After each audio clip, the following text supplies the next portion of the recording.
Starting January 15th on the First Kids Network, look for all new adventures of Pete and Pete. Let's play.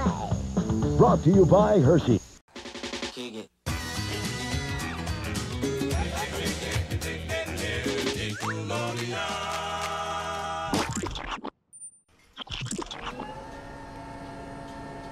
Welcome to Splat Attack, a 90s podcast honoring the slime-filled past. I'm your casual dipstick, Jorde.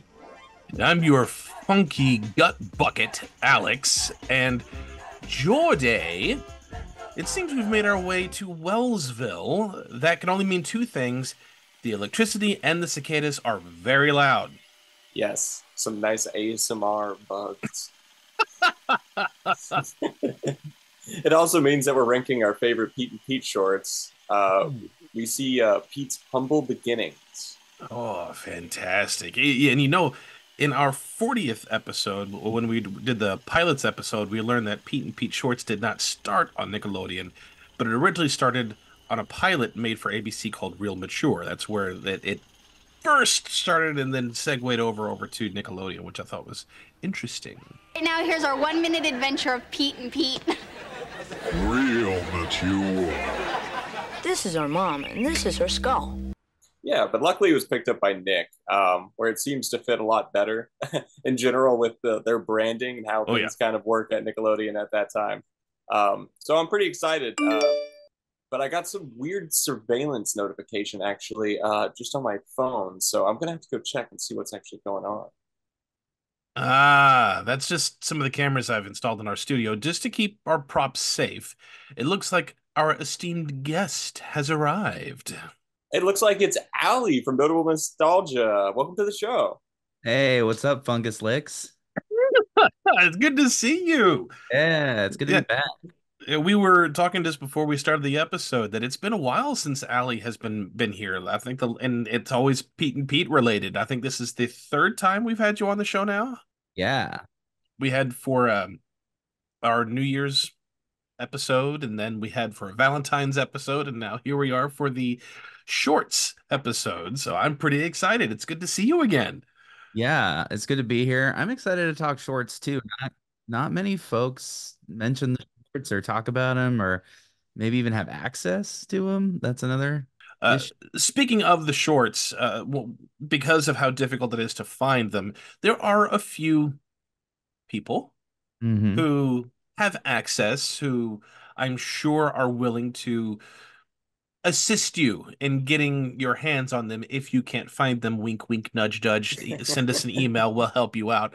But I have been able to find several of them just through a YouTube search.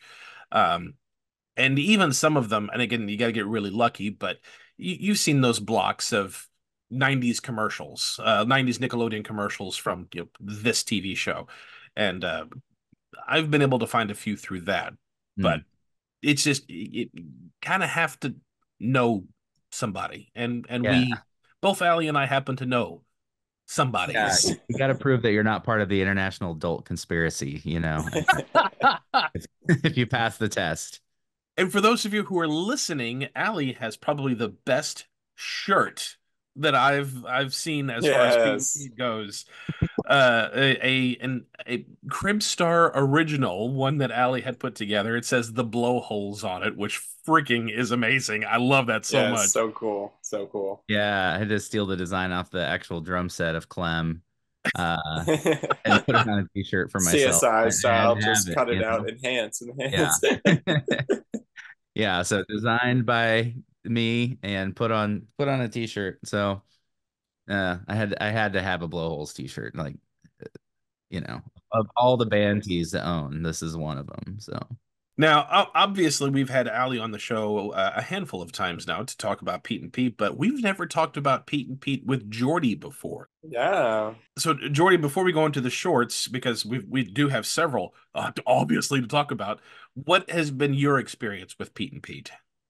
Yeah, I mean, gosh, going back, originally, I just, I caught it on air, just in between, other Nicktoons that would play at the time, and then the other live action series that were on Nick at the time. But yeah, I mean, I always associated it mostly with summer. I don't know if it played more around summertime or the summer episodes kind of tend to trend better when they re-air them. So I always kind of I found it originally, obviously, through the show itself. And then much later on, when returning back, to nostalgia stuff and kind of getting to soak in all of the episodes of Pete and Pete, right? Because I only caught a few on air back in the day while I could actually watch, it on Nickelodeon. But then with revivals of things like Nick Reboot and stuff like that, I mean, they heavily favored shows like Pete and Pete due to the just availability, I guess, of the episode recordings at the time, especially for the first two seasons. So I revisited through that, and then that's when I kind of started finding the shorts. So I rediscovered the shorts kind of through going back and finding, old Pete and Pete episodes. And yeah, the funny thing about the shorts is like, yeah, I mean, they're the origin to so much of what Pete and Pete would become. Not to mention, it's just kind of uncanny to see such a super young Pete and Pete, both Pete Wrigleys, right? So young.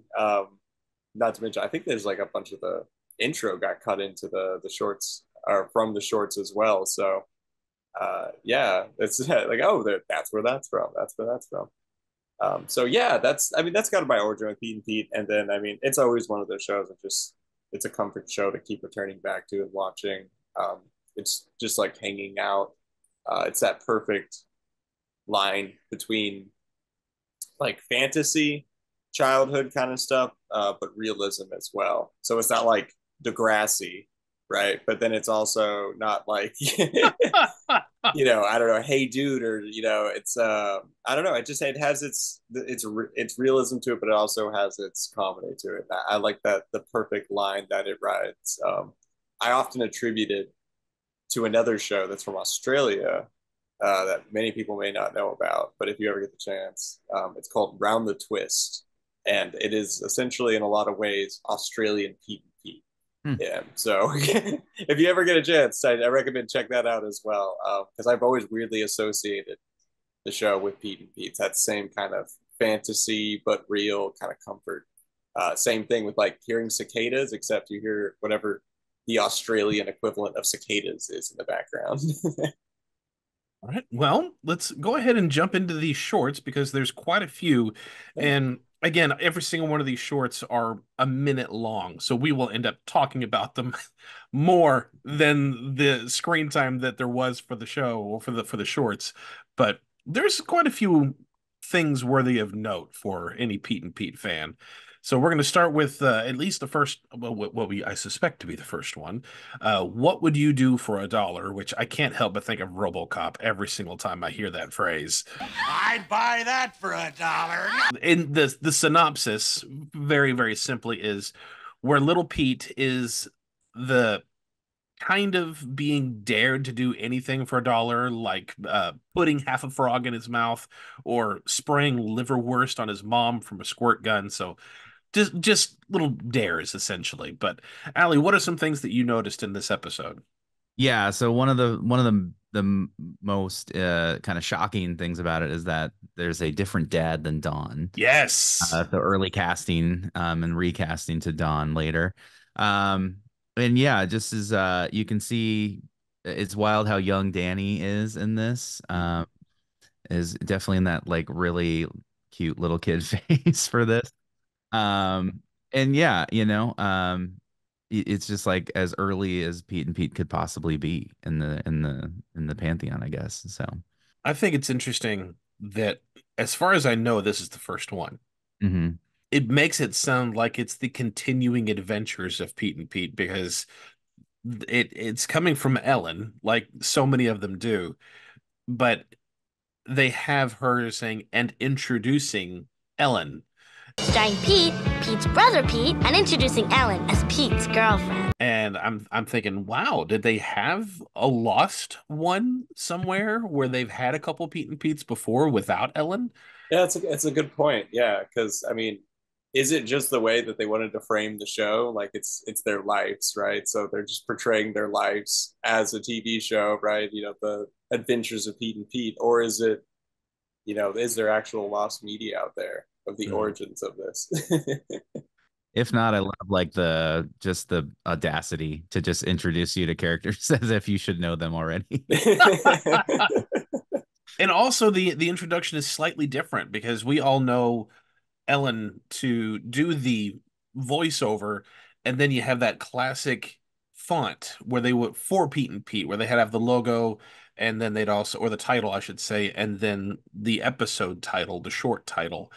But here they didn't have that. They did have the lawnmower going across with the Pete and Pete logo, but the title of the episode was through those refrigerator magnet letters. Magnets. And also the way they introduced Ellen was slightly different because again it's the first one because she said and introducing me, Ellen, Pete's girlfriend, and we all know Pete to say, look, you're a girl, you're a friend, but you're not a girlfriend. You're a girl and you're a friend, but you're not a girlfriend. But that's not what he said in this episode. It was, look, you're a girl, you're a friend, get out of here, or something like that. It was, which threw me off. Look, you're a girl and you're a friend, and that's it. Is the harmonica music in this too? I don't think it was.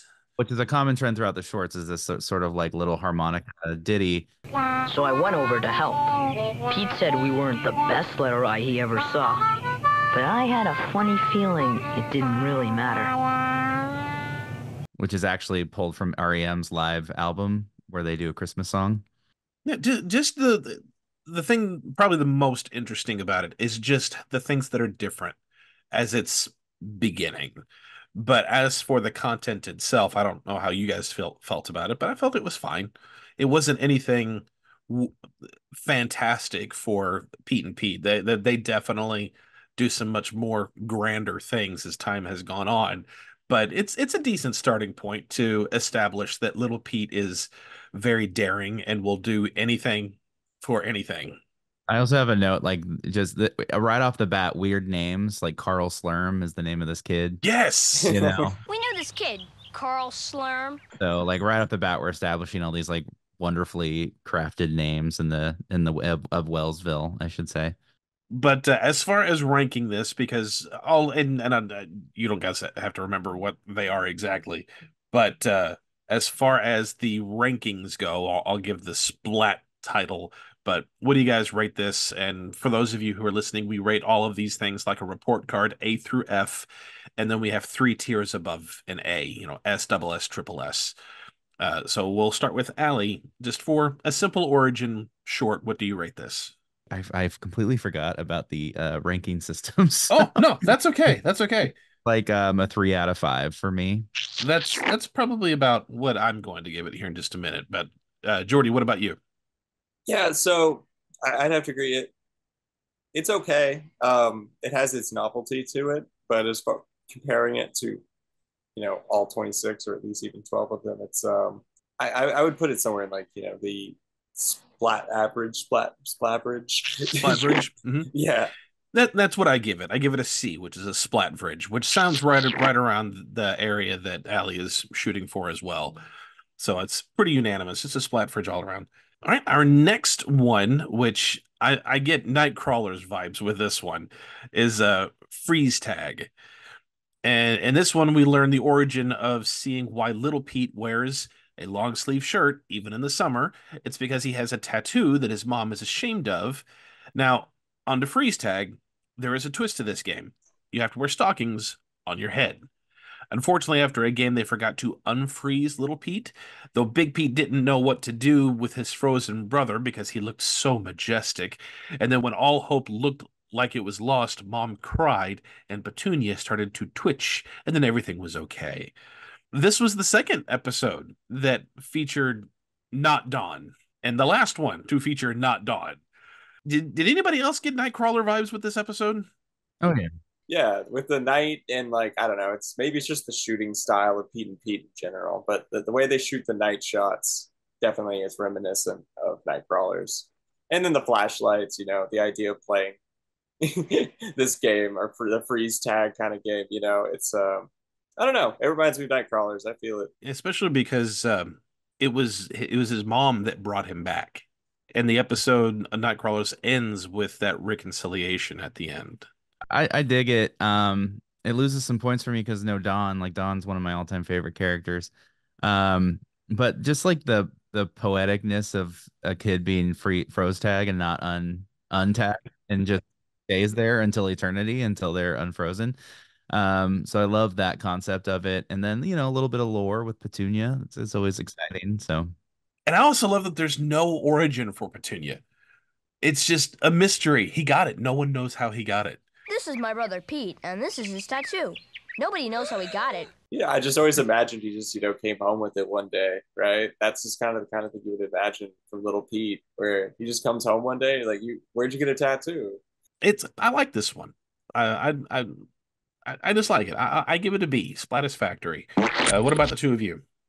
What's above Splatisfactory and B is Splatisfactory and A is Splatcellent, and then you got your three that just exceed expectations. Okay, then I would say Splatisfactory. Yeah, I'm gonna put it at Splat Bridge for me because I don't know.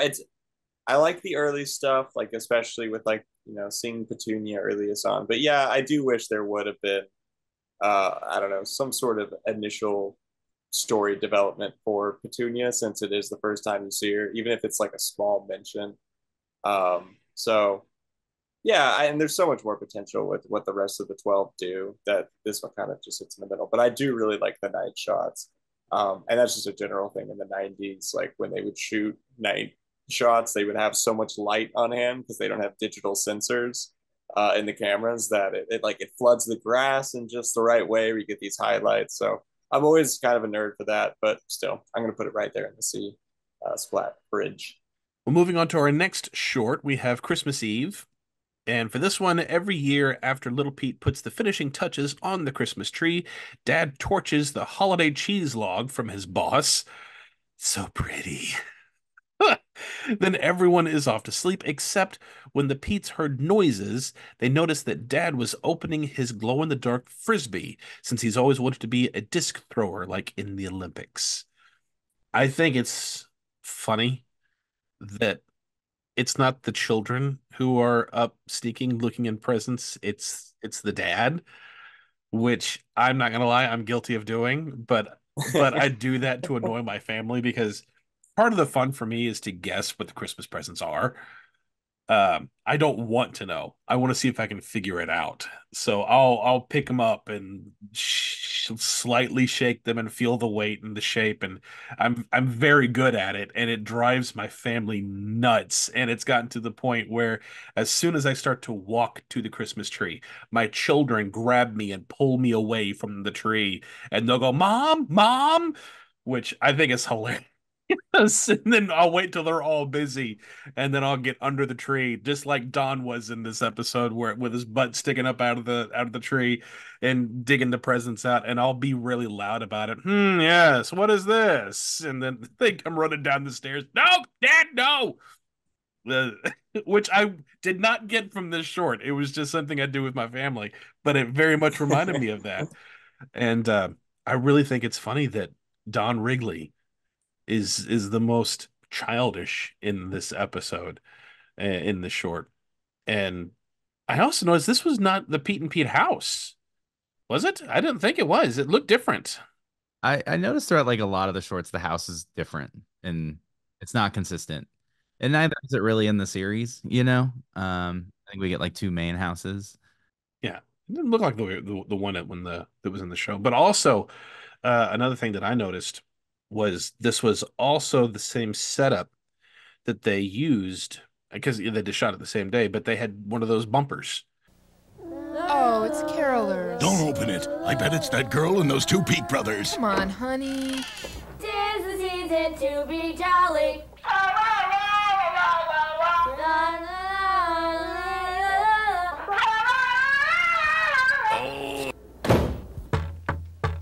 Oh dear. You Scrooge heads! Merry Christmas, everybody, from Pete, Pete's brother Pete, and Ellen. I wouldn't add much more than you said there, but I did find the visual of like the catfish funny. We had fish last year. Yeah. Yeah, and just Dawn, like the idea of the parent being the one that is like the one sneaking presents, and then Obviously, and can't resist by practicing his discus throws in the yard. Like it's just so on point for Don's character. I love it. I put this as a splat bridge. It didn't like do a ton for me personally in the whole thing, scheme of things. This one kind of falls 20th on my list.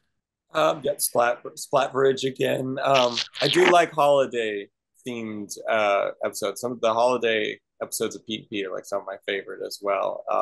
But they do so much more with Christmas and everything else that they do. I think they just kind of tested out a few things in this episode or short, but yeah, it's not enough to really, obviously I couldn't remember much about it, so it didn't stick out in my brain. So yeah, Splat Bridge. I give it a Splatcellent. I love this one for a few reasons. One, it's Christmas. It's my absolute favorite time of the year. And also, anyone who's listened to the show long enough knows that I'm a big advocate for father-son stories. And it's rare whenever you get to see the kids see the joy in the parents' eyes. And I really liked that. And because Don was having so much fun, they were remarking on how holy the event was, which is how they ended it. Instead, we snuck back upstairs and watched him throw for hours. It wasn't the Star of Bethlehem or anything, but except for the grunts, it seemed kind of holy. It hit all the right buttons for me. I loved that one. Our next short, we have Hathead. Dum dum dum. Hathead got his name from wearing his hat all the time, that he has a permanent ridge on the side of his head. He is mean and has been known to pick on kids smaller than him, even threw his uncle out of a plane. Unfortunately, Hathead has Big Pete pinned down, so he is forced to say good things about him. To be continued. Allie, what are some things that you noticed about this one? Yeah, of like the to be continued, I think of like if this is a two-part series of a short, I think this is like the worst of the other two. I am a sucker for bullies on Pete and Pete. I was on Orange Couch podcast and we ranked our favorite characters, and Endless Mike is my favorite character of the entire series. Yes. And then we had Will McRobb on Notable Nostalgia, and we talked about like this theory around like why your name, like all these bullies have these fun names and like really great character building. And his description was that they were very much like the Dick Tracy villains, like that's how they chose the names for these villains, and then whatever their name was like their characteristics and their backgrounds and stuff. So I love that we're getting like a taste of like what really good villains are on the way in this series. And honestly, I think Hathead's great. Like I think the kid who plays him is funny. It's a fun concept. Like everyone has cowlicks and hat hair, and this dude just lives with it eternally. And yeah, I just love like the little bits of info. Like, yeah, he threw his uncle out of a plane. Like, oh, okay.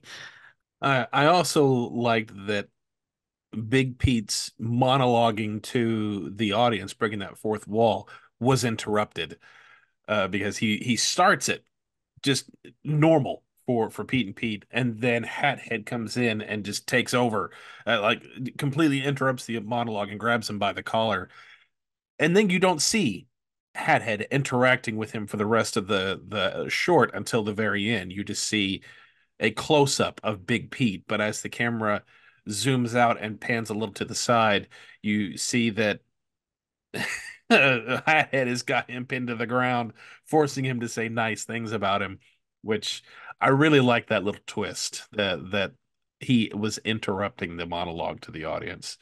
Yeah, I think it's really cool actually. It's when they get to break out of that like, Pete and Pete kind of structure. Any of the shows that kind of do that, Malcolm in the Middle, or like I don't know, this Ferris Buellerian kind of like addressing breaking the fourth wall kind of thing.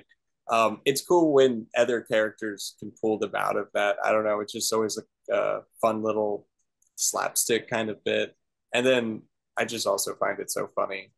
Just at the beginning, Pete constantly getting hit back and forth across the fence, just bash against the fence like a ping pong ball. And then, the origin of like bullies on Pete and Pete. It's one of the things I really loved about Recess as well. And Recess was like basing itself somewhat off of like it was a jailbreak or prison break type show. And it was like a similar thing where like characters like had names right in the prison, so it's like they did the same type of thing. with Recess, right? And that kind of like naming convention, like you talked about with Dick Tracy, being like the inspiration for the Pete and Pete naming conventions, kind of for the bullies. I don't know. It's just something I find so interesting because as a kid, especially when you're like growing up, you do take like legend a little bit more true than you should. And when people are like saying things like, oh, you know, they threw their dad out of an airplane, or, you know, they have this permanent cowlick that never goes down, you know, the part of you does really just believe that that's the truth, right? And you do create this fantastical world around you. So I really like this short because of that, and the introduction of bullies into the Wellsville universe, the Wellverse. I love the progression too of from Hathead and then to Open Face. Yes. The very head centric of this of this writing crew is great. I have nothing to add to this that the two of you haven't already said, because it's a great introduction to the bullies. So, Allie, what do you rate this one? Yeah, you know, there are some Hathead shorts coming up that I kind of like better. This one falls to 18th on my list, and I consider it pretty splat bridge for what else we get from Hathead. I think this one's, I'd put it at a splat-rific, just because I'm really a sucker for the bullies in the Pete and Pete universe, and just bullies in general. I mean, I suggested the top 5 bullies episode that we did a while back because it's just, there's such fun mechanics in these shows. You know, Nickelodeon or Disney or, you know, Cartoon Network, you know, there's just such a wealth of character stories through the bullies. And I'm gonna go with Splat Bridge as well. As much as I love the introduction of the villain, I know that it gets so much better. Not to say that this was bad, but it's just a pretty average run of the mill villain story. It's just, and then by the end of it, what does he want?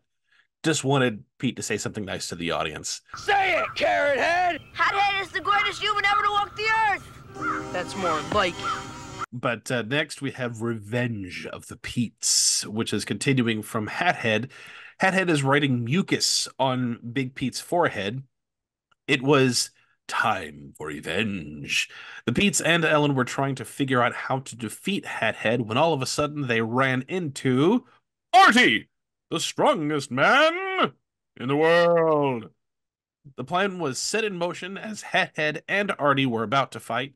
Hathead was so freaked out by Artie's moves that he ran away as Artie calls him a cheesehead. Come back, you eater of cheeses! Elephant in the room for this one. It's our first time that we get to see Artie, and it's not in his usual outfit. Yes. So this gray, I don't know what the sleeveless is, whatever you want to call it, or the sleeves are rolled up. Yeah, there were super short sleeves and red shorts and a white shirt and. Yeah, why red pants if not the red and blue top, right? Yeah, it makes sense when you have the whole ensemble, but if you're just choosing red pants, it's like, yeah, it's interesting. But the character was there, which I thought was great. All the mannerisms and the voice and the way that he carried himself. I mean, it was Artie, just not the classic look that we all are familiar with for him. I think it's fun. I mean, it's awesome to see Artie, you know, in full character right off the bat. He definitely knew what he wanted to do with the character. And it's funny to see him just this once without the shirt, I guess, just because, I don't know. They run into him on the sidewalk, right? And it's almost like he wasn't expecting them, right? So I'm assuming he just dropped his shirt off at the dry cleaner, right? And he was headed back to wherever he lives, and then we do see him at the dry cleaners with the shirt. That's but true. He wasn't wearing anything else. That's true. I love it. I think it's great. Artie is, if we're like ranking lines and quotes of this series, like Artie's gonna have a good chunk. And so instantly we're like, smash you like a lima bean. I'll smash Hathead like a lima bean. And then I bet you write a Schwinn writer is so funny. I bet you write a Schwinn writer. Yeah, it's an instant classic, and it's like also again, like we don't really have lore for like Petunia or Artie. These things just exist in Wellsville without questioning it. And I personally love it. Allie, what do you rate this one? Splatceptional. This is like fourth on my list, like of the. It's like it's just great. The lines, everything. So I'm on it. I'm on board. I would say Splat exceptional as well. Introduction of Artie, first time.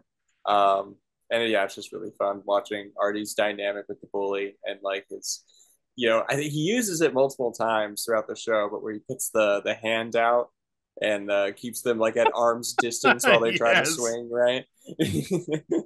Not to mention an adult man just fighting a child.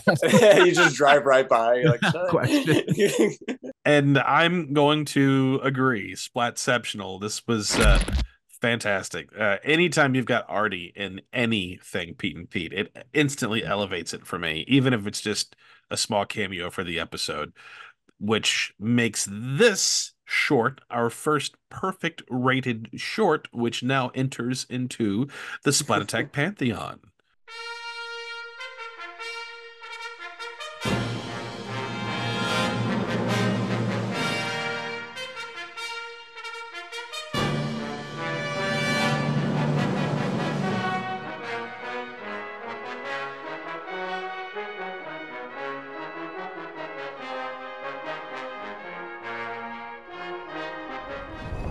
Please welcome our new inductee into the Splat Attack Pantheon, Pete and Pete short number 10, Revenge of the Petes.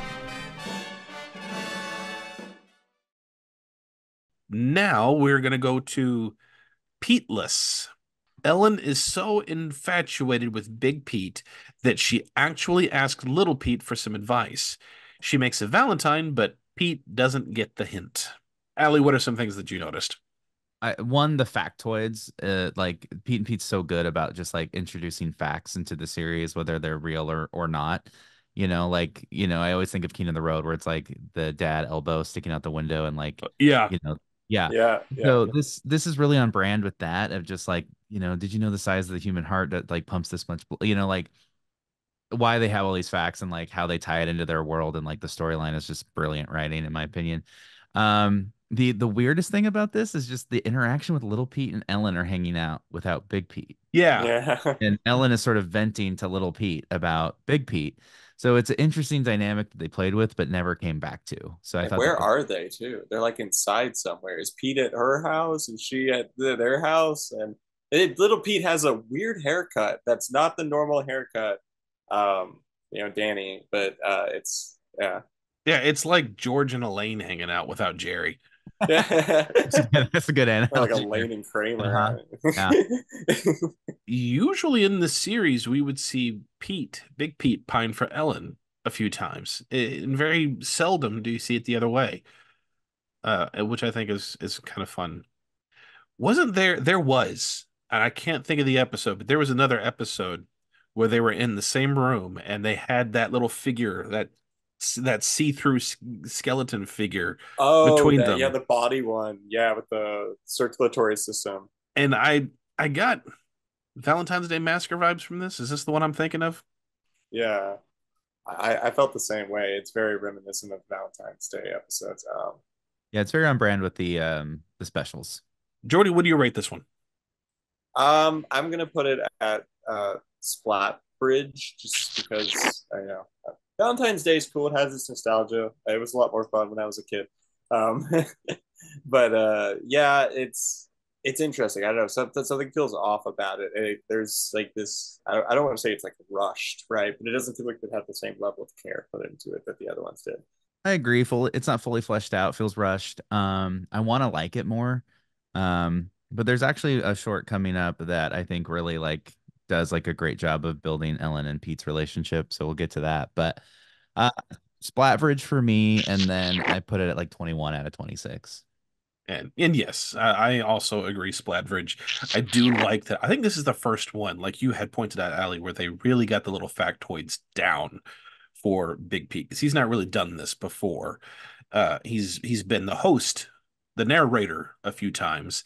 Mostly it was Ellen at first, and I think this is the point where they really started to transition more to Big Pete once they found that tone. Next one, Crack the Whip. The Petes make a mistake asking Hathead to play Crack the Whip with them, that Hathead tossed Little Pete all the way to a bowling alley 10 miles away from where they were, so they had to call home to get picked up. I really like this one. I just think it's very Pete and Pete, right? Where it's like, no, you didn't just get flung, right? You got flung so far, you went to the next town over, right? Like taking the alliteration of kids to like the absolute extreme. And then I don't know, just it's very reminiscent of times when I was a kid. We played these games with the rest of other kids on like the playground or like during summer where, you know, everyone keeps going like faster and more and then pushing it. And then, you know, it turns into the point where people are getting like, you know, flung across. I don't know. It's just, it's very reminiscent of that time in childhood where you can throw yourself across a lawn and get back up and keep having fun and not be down for the rest of the day. Yeah, I feel like this is like a fun way of starting to introduce this sort of fantastical realism that Pete does well. So like the idea of like a simple thing of playing this game and then someone gets thrown 10 miles away and they're technically fine. They're just now they need to be picked up. So I love that. I also just this is like why they throw this in there, I don't know, but it's like it's funny is like Hathead in the intro speaking the lyrics of Spinning Wheel. Spinning wheel, got to go round. So yeah, the way they're doing it too. From like the 60s that these people who wrote this probably loved, or just like, we should reference this. It won't make any sense to any child watching this show. So it's just such a strange choice, but I absolutely love it. It's just basically singing Spinning Wheel. That feels like a Mark Summers thing to do in Double Dare, just to throw something for the parents out there. So yeah, it's fun. You know, there's nothing really like bad to pick at this episode or this short. I enjoyed it. I'm gonna give it an A. I give it a splatsulent. It's like Ali said, it's the introduction of when they do fantastic things with mundane situations. I really like this one. Yeah, I mean it's I agree. It's a splatsulent. Like it covers everything I want in this. There are so many that are just better, so it's like 17 on my list, but like from there up, they're all like really pretty good. So yeah, I like it. Yeah, splatsulent for me. It's just so good. I love those types of things and the fantasy angle to it. And you know, that saying, you don't hear people say that as much. You know, you got thrown to the next town over, to the next town over. People always used to say that. Nobody says that anymore. So I love that. Next one, flossing. The Pete's got a camera originally to spy on Russian troops, but they changed their mind into more interesting things of watching this dad flossing. Why? I don't get it. Even as a kid, it's like, why? Of all things you could want to spy on, why would you want to spy on your dad in the bathroom? It just doesn't make sense to me. That I don't have anything to add outside of that. Just, yeah, it was all right. Yeah, I'd say that it's probably one of the lower on my list of them. I will say it's very funny when he's got the lasso and he's going after them with the floss lasso. But yeah, the Russian thing is like, I don't know what year they think this was, but like, how is that relevant right now? And then I will say to the point about the bathroom thing, I do think it's just with kids, it's like, you know, they're not thinking about anything else except for the rise that they're getting out of their parents, right? And it's like, they know that if they go do this thing where they're like, oh, stop trying to film me while I'm in here and I'm flossing, you know, they just keep going back in. They just love getting a rise out of their parents. And I think this kind of is what they were going for with it, how kids just like to get a rise out of their parents till they eventually, you know, go like, not exactly snap, but they get to the point where they get, you know, whatever they wanted out of them. And then it's shown through and chasing them with the floss lasso. But yeah, I'd rate it pretty low. So Splat Ridge for me. Yeah, we're gonna like hit a slump in the shorts here for a second because these just feel like rushed, like lower quality. These are like 30 seconds, really, not really even a minute. These seem like the lowest effort. I would put these at Splatful. Like, there's just nothing that's for me. That's like, I'm like, yeah. Yeah, and I've watched this one, like I've watched all these a handful of times because they're shorts. They're a minute. You can get through all these in less than 30 minutes, and I've watched them a few times, and I always forget this one. every single time. It leaves very little impression. Nothing bad about it, just it's forgetful. Splatfridge. And the next one we have is licking. The Pete's use their camera again. This time they spy under their parrot's bed, who discuss an issue with little Pete licking his desk. And if I remember right, because I found in going through the commercial breaks that I was talking about previously, this was the Saturday morning. Like this was a block that they had on TV for Inspector Gadget, and they had this spy hour thing, which is why they had these shorts of Pete and Pete doing spy related things. And the Russian stuff, that makes so much more sense. Oh my god. Next on Nick's Super Spy Saturday, will Gadget uncover the dirty, rotten, mad truth of the Bermuda Triangle, then find out what evil lurks under the bed for Agents Pete and Pete. It's all coming up in the next half hour on Nick.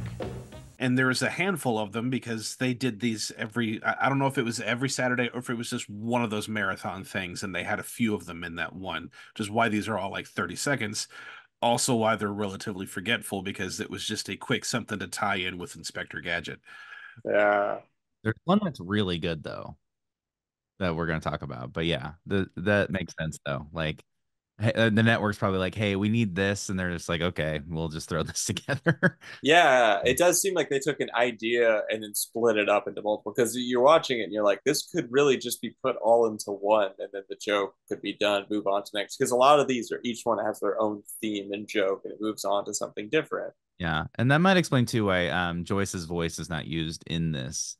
I don't know if you noticed that, but that's not Joyce. I got a call from Pete's first grade teacher yesterday. Oh no, has he been making whale noises again? Worse, it seems he's been licking his desk. Again? Again?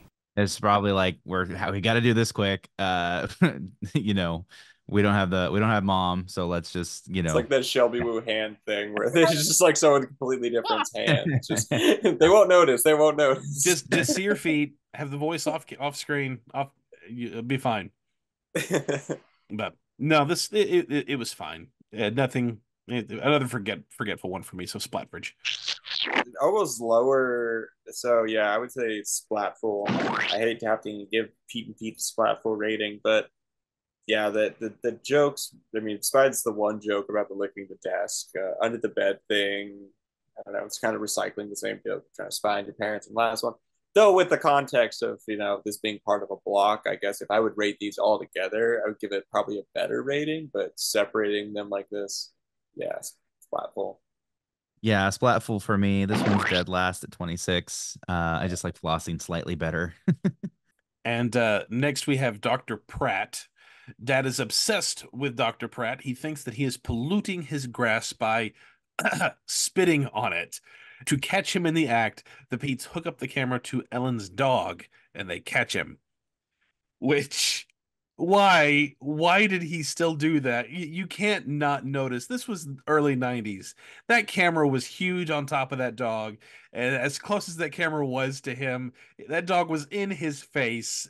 What? Who's gonna think to do anyway? I digress. Ali, what are your thoughts? Yeah, I don't have much. I mean, the only thing that stands out for me is this kind of like adds some lore to Don's love of his lawn. And then like kind of sets up an early Grounded for Life sort of storyline there. So I don't think it's great, but I do love Don and his sentimental love for his lawn. So yeah, I'm the same way. I like the introduction of like the lawn dynamic, the care for the lawn. And it is kind of like a little teaser for what would come for the Grounded for Life.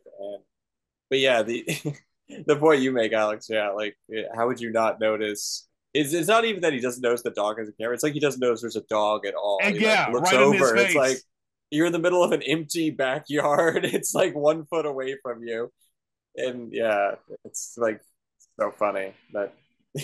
And his version of taking him out is just spitting on their lawn little by little. Yeah. And Don being suspicious and like, taking measurements and like determining like this is happening is funny. Yeah. What do you rate it, Jorde? Yeah, as another Splatful, I'd have to say. I mean, it's cool that the lawn gets introduced here, but yeah, it's very low down for me as far as, especially comparing it to what's coming next. Yeah, and I just don't like spitting. It's gross. My first and only splatful. Next, now we're getting back into the top tiers. We got Artie. The Peets use their video camera to find out secrets of Artie, aside from moving the house and racing a cabbage. It's Artie. Just pure, full, fun Artie. You can never go wrong with Artie. Jorde, what are your thoughts on this one? I think I'm going to put it at the highest ranking for me of all of them because it's the true first, like, Artie's in full costume. I love the commitment that he goes all the way up onto the roof. The way they frame it makes me think that they had some safety thing in place, but that's a pretty tall house. I mean, it's one of those. I bet they didn't. I bet they didn't have any safety harness whatsoever back in this time period. Just somebody holding him from the back. I would not doubt that. But yeah, so yeah, I'm gonna have to give it the highest rating. I just love it, and it's got Artie in all of his glory. It's still using that whole camera dynamic and of the camera, like them having this little video camera thing, black and white. So I think it's the best one. And then little Pete's little German that he speaks is very scary. Yeah, so I think this one's like called Watching Artie. Watching Artie? Right? Yeah, and so it's just so silly. Just more established lore for Artie and his character. Racing cabbage is just like inherently funny. So yeah, there's not a lot of notes here other than like this is just fun and silly. And I also appreciate that they started the joke with how strong he is by the fact that he's able to move a house, which plays into one of the bonus things that they had later, but we may get to that. We'll see. But as far as this one goes, I enjoyed this one a lot. It's not my absolute favorites, but it's in my top tiers. So I give this a single S. I give this a splatterific. Yeah, I mean, I'm considering like this is 12th on my list out of 26, and I think it's splatceptional. It's exactly what I want in Pete and Pete stuff. And I believe this is our last spy related one whenever they had the Inspector Gadget blocks. Spy work, I believe is what it's called. The Peets convinced their dad to drive them to Czechoslovakia to use their video camera to spy on the Soviets. It's just a "are we there yet" type situation without saying "are we there yet." It's actually reverse of that. Don's trying to, "Hey, can I just turn around?" And they're, "No." That's all there is. It's just another 30-second one, and it's fine. Splatfridge for me. Yeah, it's probably Splatfridge for me. I'm realizing now I got this one and the Artie one blended together in my head. But yeah, it's the German was in this one, where little Pete does his little German. It's like Wiener Schnitzel or whatever he says. And he's got his like lederhosen on and everything. I think it's funny. And the idea that they're going to drive to Europe is also just very funny to me. And that like kid way of like, yeah, just drive across the ocean. We get there when we get there. So yeah, but in general, Splatbridge, I would say. This one resonated with me much better than you two. It falls Splatzelent for me. It's 11. It's slightly better than the last one, I think. Little Pete yelling in German and wearing lederhosen is top tier. It gets so funny. And it sets it up for like that New Year's Pete moment where he where he learns how to speak German. That's true. I didn't even think about that. Yeah.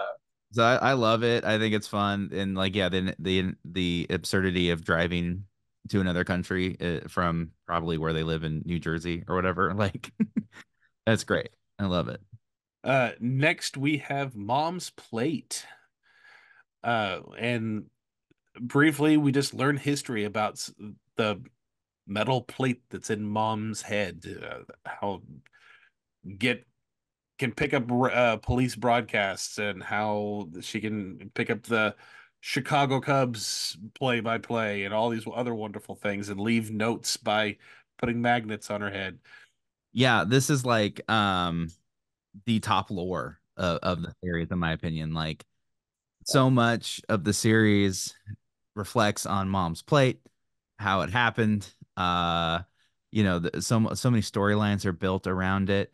So it's important to the series, and it is funny. It's just like what their mom has a metal plate in her head. Here's how it affects everybody. It gets its own credit. Yes. Series itself. Yes. So, it's just like it's the most, I think, of like all the lore they're establishing through this for the series. Like this is the most important one. So it's pretty important, and obviously a funny concept, and the series underserves Joyce's character so much. So I'm glad that she gets something in this. Yeah. So yeah, I mean, it's like you said, there's so much lore in Pete and Pete, right? But there's some things that are like the most important lore pieces, right? The ones that they fixate on almost the most. And Mom's Plate, right, gets its own credit, which, by the way, this is where they get the footage, I believe, for the intro that they work in to actually give Mom's Plate its credit. And I don't know, it's just one of those things that without being able to really put it into good words, I guess it's very Pete and Pete in the way that it chooses to be like Mom's Plate, like just a head, like a metal plate in their mom's head. Like, sure, everybody's parents is like, especially back then, probably had like a surgery at some point or knew someone that had a surgery. They had like a metal rod in their leg, right? The idea of like the metal plate in the head and being able to like play off of all the like urban legend or like, I don't know, like parable stuff of like people being able to pick up radio signals with like their metal plates or their braces and stuff like that. I just think it's so cool that Pete and Pete worked that in. And it's one of those just really interesting points that comes up so much throughout the actual TV series, from like her not being able to swim because she's got the metal plate, to like being able to hear what the neighbors doing when they're trying to spy on them using the plate through her head. So I like this a lot. So just because it is like a Paramount lore short. So I think I would put it probably at Splatceptional or Splatrific, because it's one of those important ones in my opinion. So here's how much it resonated with me. There is a movie that we watch every year, has nothing to do with Pete and Pete, but every year there is one line of dialogue, and I instantly go to this because it was the first time I've ever heard of a major surgery on any character. Again, I was a small kid, so I've never heard of surgeries and things like this. I've never heard of metal plates being put or metal rods or anything. This is all new territory to me, so it stuck with me. And then all the cool, fun things they did with Joyce. But in Christmas Vacation, when Eddie tells Clark, that metal plate in my head, I thought of Pete and Pete the second I heard that, and it stays that way I get that image of that X-ray with that little metal plate that they always used every single time. This has absolute staying power, and like Ali had said, it completely has affected the show. And I love that they gave Joyce something to stand out, because we know that Don loves his lawn, loves discus throwing, and is a lovable doofus in a way, but we know so little about Joyce, and this is what a lore to go with for a really cool mom. So no, Splatceptional for me, top tier. Yeah, exactly. Splatceptional. It falls 7 on my list of 26. Like it's in the top 10. It's great. There's no notes. That is now 2, ladies and gentlemen. All of you slimesters listening. That is now 2 in the Splat Attack Pantheon. Please welcome our new inductee into the Splat Attack Pantheon, Pete and Pete short number 11, Mom's Plate. Next we have the Burping Room. Oh my gosh, I love this one. While on a family trip, little Pete is constantly burping, burps his way through 23 different states. What kind of a road trip goes through 23 different states? Man, it wasn't until they were home that Dad finally lost it. So Dad builds a soundproof room in only 10 days, and with the assistance of an occasional stop for some chicken pot pie. And little Pete ends up inventing 14 different burps. Oh my gosh. Okay, Jorde, what are your thoughts on this one?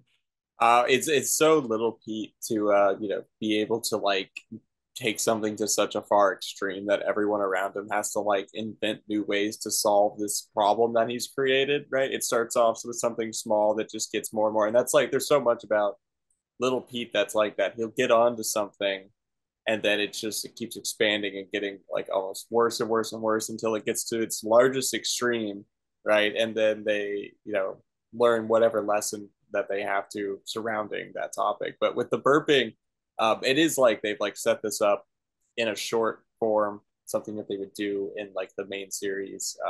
And I don't know what room that they dedicated in their house to this burping device.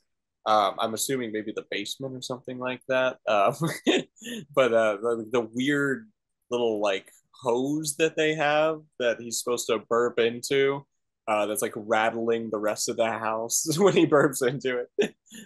So it's a fun episode. I put it around like middle of the road though, so I put like Splat Bridge.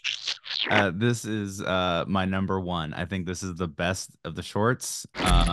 This is it. Like, okay, so this one always stuck out with me. So if folks who listen to this podcast and watch this show, Orange Couch Podcast is another exceptional nostalgia podcast, and they have an interview with Will McRobb, and Will McRobb specifically talks about this episode in that interview, and I loved it. I loved the story behind it, and since then, like I've been obsessed with this short.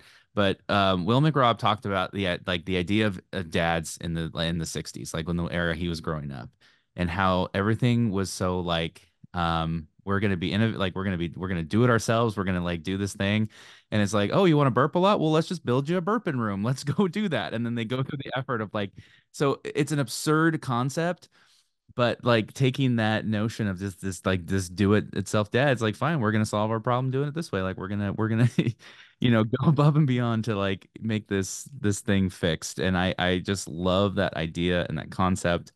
Burping as a child is just inherently funny. It's top tier comedy in that essence. So yeah, the burping room is such an absurd thing that exists in the pantheon of Pete and Pete, and I love it for that. And the ending's great too. Like Pete's still like secretly doing this, into burping into little bags now instead. And yeah, it's a great short. Oh, I agree. Splatceptional for me. It's not my absolute favorite, but it is in that tier of top tier for me. I love this one so much. The soundproof room. The that's hysterical to me. All that effort. Just for him to burp into, and how much he's having fun with it, and then he does it so often he gets bored. Not bored, but lonely. And yeah, does the burp that rattles the world. But I've always wanted a part 2 to this one, because Big Pete says, I saw him burping in a bag. He's planning something. And now as a kid, I was like, what is the next thing? And they never addressed it again. I was, oh my God, I kept waiting for it to show up. And then anytime I'd see a new Pete and Pete short, I was hoping they would come back to it. It's very reminiscent of Apocalypse Pete, where they just have this bunker where they're spying on Ellen's dad. Just like having that technology in your house, or having that energy or time to dedicate doing something as absurd as that, is just so funny to me. And I believe it's from this point on that the Pete and Pete shorts have really kicked it up and found their voice with everything, and they're all pretty solid from this point out. So we're going to do one more, and then we're going to cut to a commercial break. But for our last one for this half of the episode, we are going to end with Route or Route, depending on how you decide to pronounce it, 34, Big Pete gets a horrible summer job mowing the grass on Route 34. He would much rather be eating eyeballs. I really, really love this one. It's a very, very simple. I mean, there's some absurdities in this also where you have Ellen teaching air swimming. And the whole thing is just Big Pete mowing this really, really, really long lawn. And you hear his inner monologue doing all those not quite factoids. You just hear him thinking things to the point where he had something. Is it possible to make something explode using your mind? It only happened once. And just all these ridiculous little thoughts that kids come up with. And I love this one. It was constantly, what? One right after the other, and I loved it. I give this one a double S. I give this a splat standing. I loved the inner monologue. Allie, what about you? Yeah, I love it. For some reason this one always stood out as like the most common short. Like maybe it just stood with me the most, but I feel like it's the one I saw the most growing up. That eyeball like conveyor belt scene is kind of shocking, honestly. for Pete and Pete. Like it feels like too much for what this show is. But Route 34 is pretty on brand with like just the concept of like I have to like Pete has the summer job and he has to mow this highway, basically. It establishes the sort of like lore of just like if somebody has a job as a kid, like there's a lot of jobs that that everyone kind of has throughout the show. So that's interesting to me. And also just like a good, like a very satisfactory ending with Ellen joining Pete. Like it's so on brand with like what the show becomes. So this really feels like this could have been turned into a full episode if they needed it to. Yeah, I agree. It's a really good one. I keep it pretty high up on my rating as well. It's probably either splat standing or splatceptional. Just because I don't know, it's not like anything wild's happening in it. I mean, obviously Pete's saying all these crazy things he's thinking up, which is like I don't know, it's very much relatable to like what it's like when you have to do some long monotonous chore, right? All the things you just let your mind drift to while you have to do something so boring. I just feel so bad for him that they didn't give him like a riding lawnmower to do this long stretch of the highway to mow it. But it is kind of funny too because it just makes you think about that, like who does go and maintenance the grass on the side of the highway when you're driving around. So it kind of I don't know, puts the fear into you that you might have to end up doing that one day. Yeah, Pete really needed a Crab Boy mulch master. Exactly. Yeah, it's really unfair to make a child push mow that route.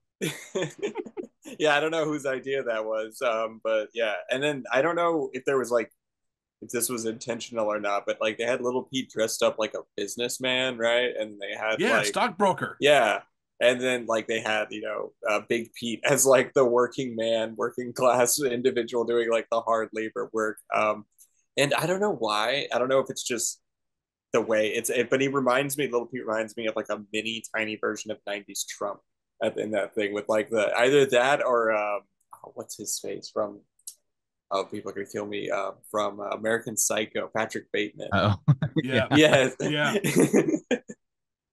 So this falls 6 on my list. It's really good. It's not nothing but splatceptional for me. It's like right on brand with what I want in Pete and Pete. All right, all you blowholes listening in, we're going to take a quick commercial break. We still have quite a few shorts to get through, and we've got a fun little trivia segment at the end. So stick around and see what all is going on in the world of Splat Attack, see what all is going on with Allie, and we'll be back soon.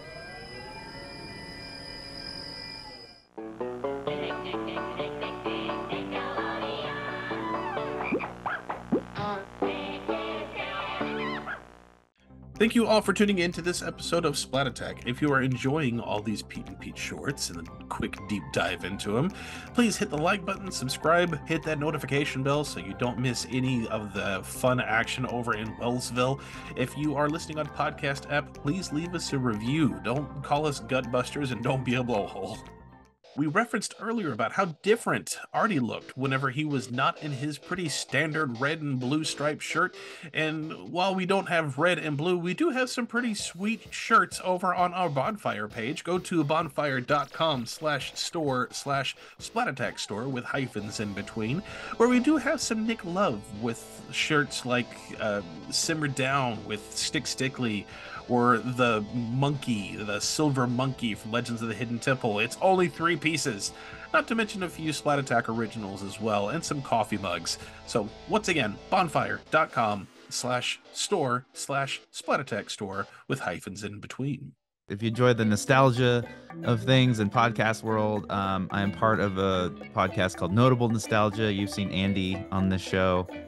You've seen me on this show a couple times. So Andy and I are co-hosts along with a couple others. And so it's fun, it's silly, it's kind of chaotic, but we have a blast. So I hope you go check it out. So that's called Notable Nostalgia. It's on any podcast platform. And then if you are into stand-up comedy, I perform stand-up comedy in Portland, Oregon. The best way to keep up with me is just to follow me on Instagram, and my handle is @AllieJisGay, all one word.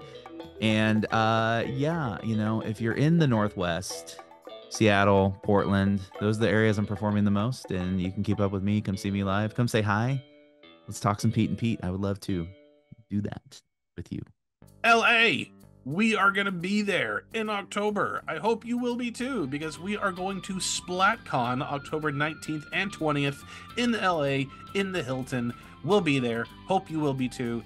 Use code ATTACK10 when getting your tickets for 10% off of your tickets, or use ATTACK25 for $25 off of your hotel bundle.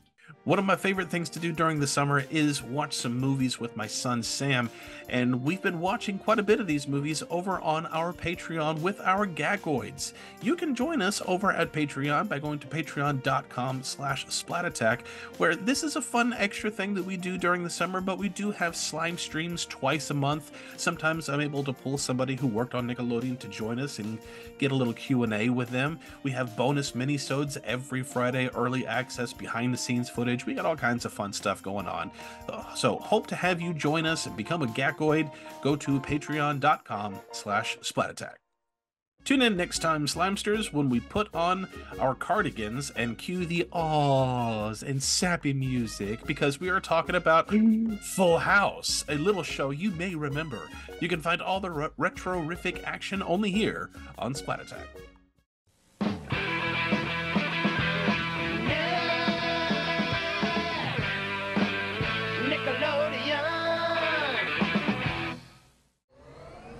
Welcome back, everybody. We've got quite a bit more, so we're going to jump right into it, because second favorite time of the year for me, we have Halloween. Oh my goodness, I love this one. Now, Hathead is at it again, this time smashing pumpkins, but Artie foils his plans by turning him into a jack-o'-lantern. Jorde, what are your thoughts on this episode? I mean, it's Halloween, so it's automatically going like really high up on my list, but not just because of that. I mean, I love the way that they shoot night shots. I've said this earlier in Pete and Pete, but especially the way that they shot the Halloween episodes for Pete and Pete. This is like, you can see them, the origins, right, to so many of the Halloween episodes that they would do, between the pumpkin smashing, you know, the whole dynamic with a bully dealing with this, and then like the idea that they like throws a pumpkin on his head. It makes me think maybe, I don't know, there could be some origins of this is where the Pumpkinhead gang came from, right?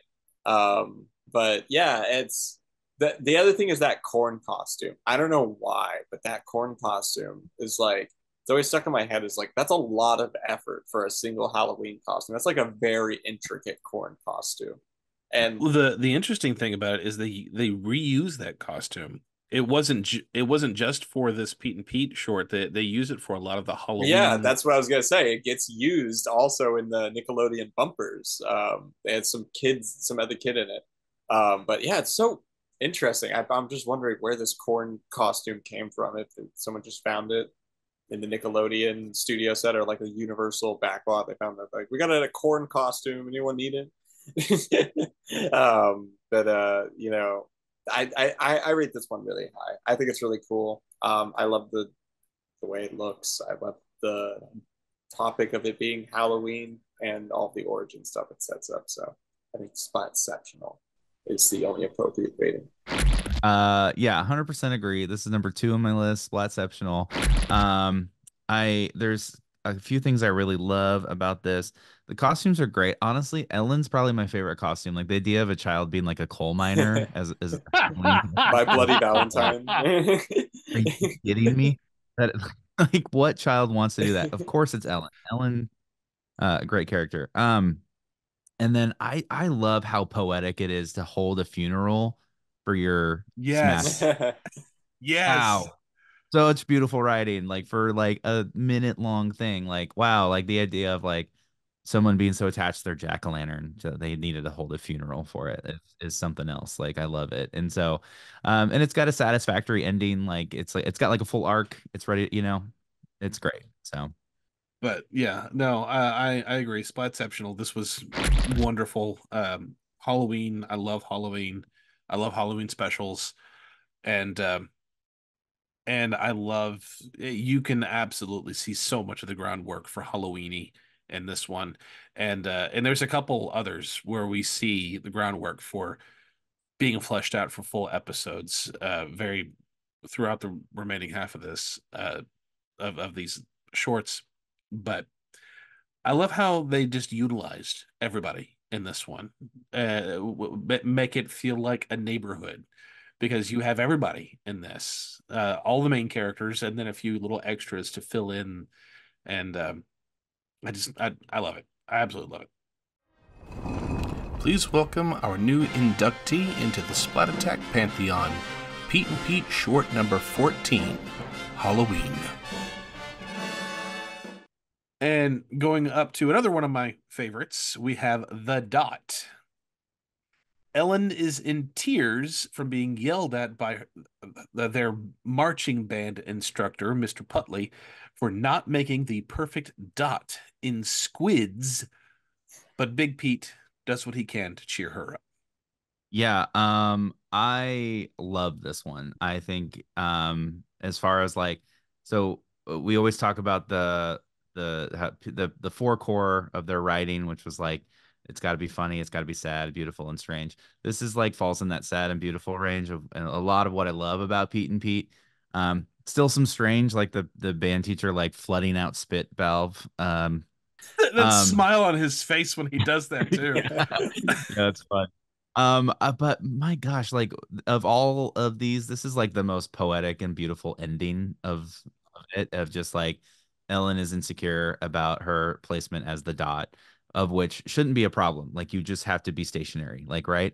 But this person is being mean to her, and then Pete comes and just forms the eye, and just like this perfect bond of friendship, and it's beautiful. I just love it a lot. So it ranks high for me at like the third best one in Splatceptional. It's beautiful. I love it. This one I felt it was obviously, it's the origin for an actual episode that's about the exact same topic. But it's I like the way that it's condensed. It goes, I'm not the full episode of Pete Pete isn't necessarily, slow or anything because they run A plots and B plots, but there is a way that they keep it condensed here that's fun, but I could see why they wanted to do more with it, of like this thing of like the focus being all on you and having to be the dot of the eye and be perfectly aligned. But yeah, what I really like about it though is the way it's kind of like coming back around for how like Ellen was helping Pete keep him company while he did his mind-boggling task of mowing all this length of lawn, and then he's returning the favor, right? And it goes to show that like the kind of friendship that they have between each other. And like they were setting that up from the shorts, right? Like we're only like, I'm not gonna say only, but 19 shorts in, right? And like, or was it 18 shorts in? And I mean, they've already kind of figured out what most of these characters are going to be doing, to the point where like these are episodes basically of Pete and Pete that we're going to see in the full series. So, but that being said, I think I'm going to keep it at Splatrific, just because even though it does have that sad, sweet, the less fantastical stuff, and I don't know, it's hard to gauge it, right, with there being that full episode. I don't know. I think I'd keep it at Splatrific though, just because of that. I'm going to put this at Splat Standing. I really loved this one. I say I'm a sucker for a good father-son story, which I am, but I'm also a sucker for just a real close bond relationship and episodes that explore that. And I for some reason I seem to appreciate it more when it's platonic opposite genders. Yes, Peteless was its own thing, and yeah, but the ones that really solidify the relationship between Pete and Ellen were the two that you were just talking about, and with Route 34 and this one, and we get to see more of it from Pete's perspective this time, and I love how he was just there just to try to make her feel better. And I also love that he was trying to file a police report, and he described it just as the dot of the I and points to the word and said, "She looks like that." With, I love this one. It makes me smile. It's amazing how just in 1 minute you can tell a full story. Yes, you can tell a full story, and not only that, but you can feel for this. It makes you awe a little bit when it's all over, and I love that. That's some strong storytelling right there. So now we move on to the Steve Buscemi-less The Big Race. Ellen's dad stares at the spinning kilowatt wheel inside the electricity meter because it helps him think. In fact, he places a bet against Pete's dad that his radio-controlled car could beat Pete's station wagon in a race. I I love this one too. I remember the episode more than I remembered the short. But it's fun to see where this started from. And I think this is the second time we see Ellen's dad, if I'm not mistaken. At least in terms of the shorts. I think we saw him previously in one of the others. So I just didn't mention it. But Will McRobb, he also had a hand in Action League Now, did he not?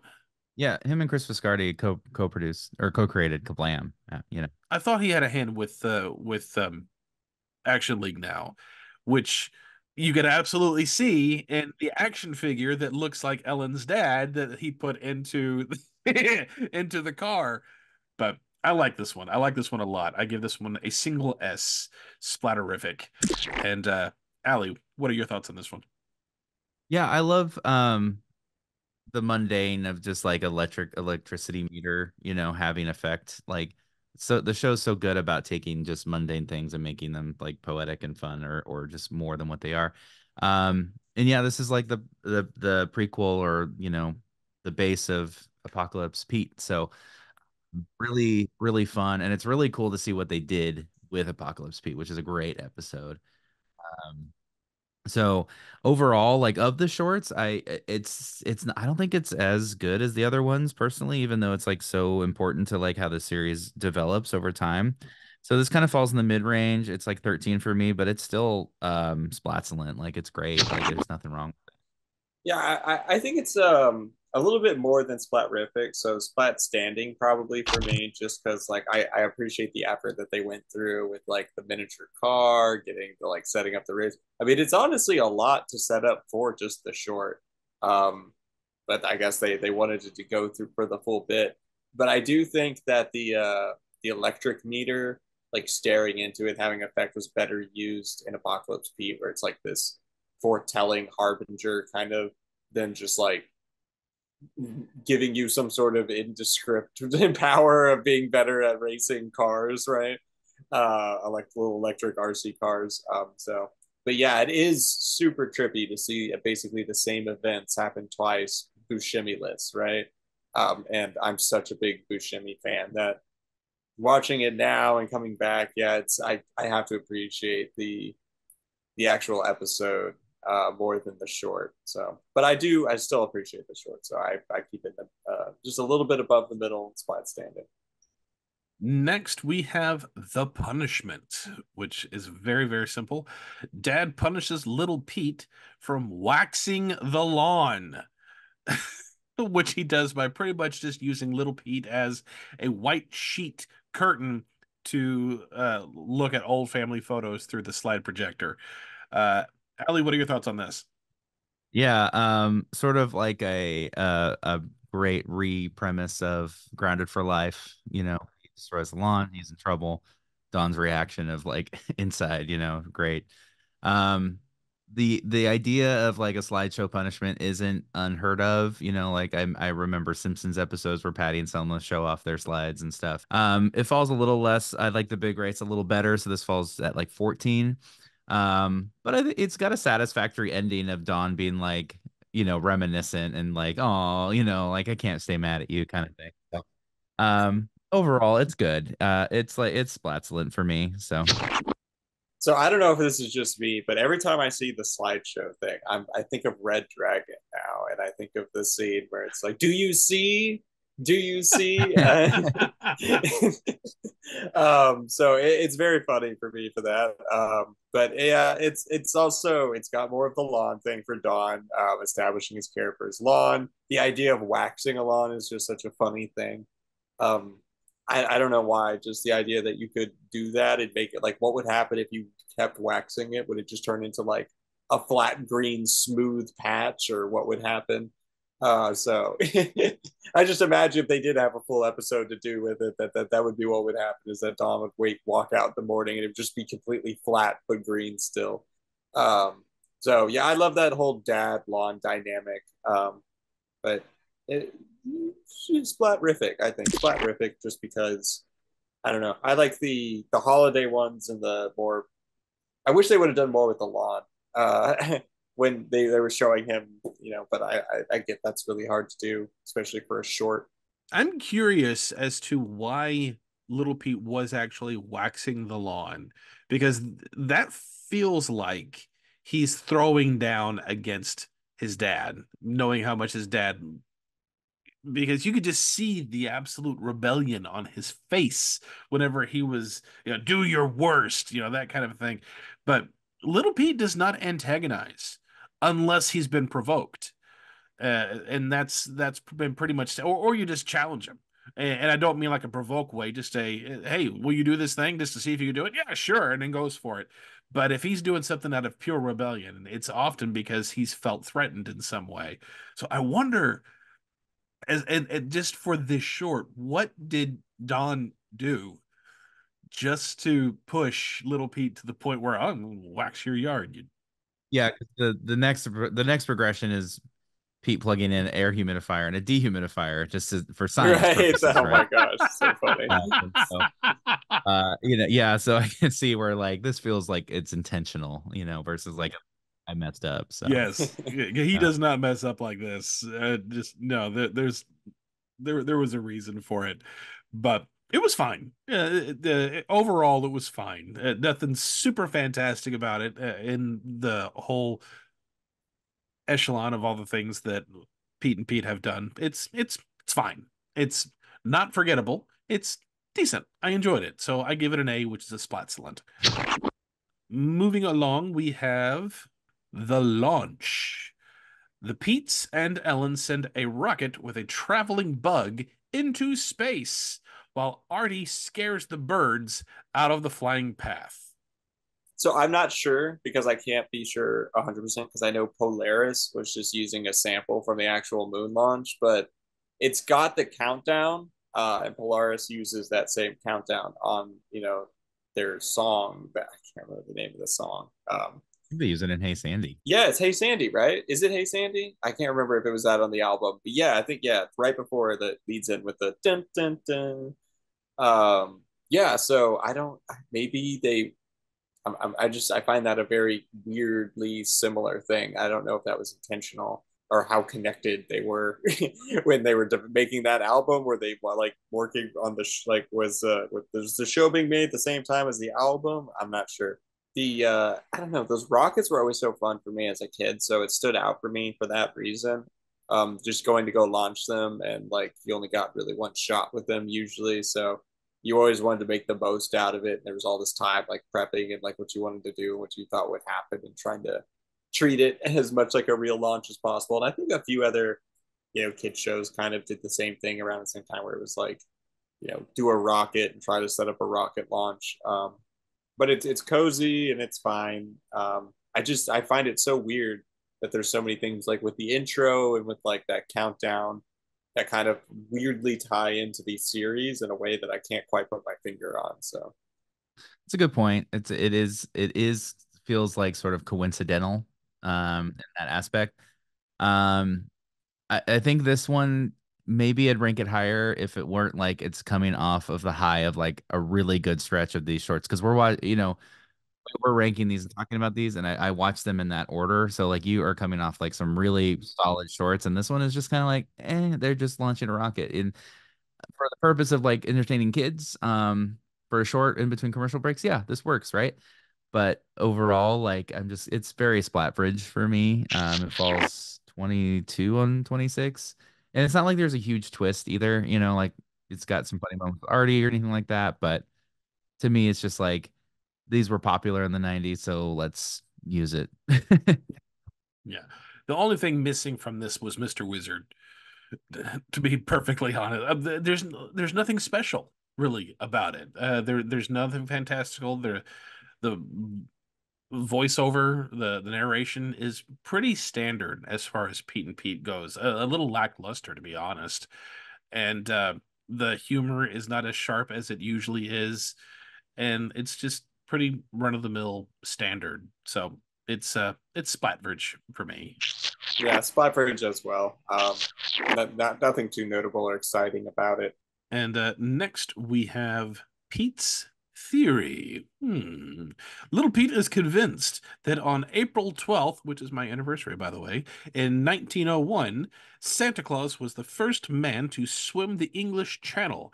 He takes his theory to the city, and it ends sweetly when Pete's dad dresses like Santa to prove how right his son is. I mean, it's just really fun because watching the Santa like swimming in the ocean doing backstroke, the effort that they went to with like the little cuts like in between where it's like like the calendar, the little paper calendar blowing, which would become a very popular thing in like the editing style for Pete and Pete. So it's more of the show finding its legs of like what works in the editing style. And yeah, I don't know, like it reminds me of like with at the end of summer when they're going to go punch the waves, right? Because they're like, oh, we don't want to end. So every summer they go out and punch the waves at the end of summer. I don't know why it reminds me of that. Just I guess being at the beach in general. It's at the beach. Yeah, they don't go to the beach a lot in Pete and Pete. So yeah, the Santa thing's fun. I like the idea of like him being convinced of something, and like kids will do that. Like you'll become convinced something's real, and you get caught up on a topic or something, and you want to share it with everybody and tell everybody about it. So I can see, the relatability in that. But yeah, most of the fun from it comes from just the visual gags of seeing Santa swimming around and running out of the ocean. I think it's splaterific, I think. I'm glad you mentioned like the cuts of like the calendar and stuff, because it's very like on brand with like what the show becomes and their style. And it reminded me to bring up a point that I forgot to bring up about the Burping Room, was like the use of stock music is starting to like really shine in these shorts from that point on. But I like Pete's Theory a lot. Santa swimming the English Channel, just like that fact alone is just kind of like, it's just so on brand with like what the show tries to do. The reason I think I love it the most though is just it's so incredibly sweet that Don is willing to do this to make his son feel like he's right.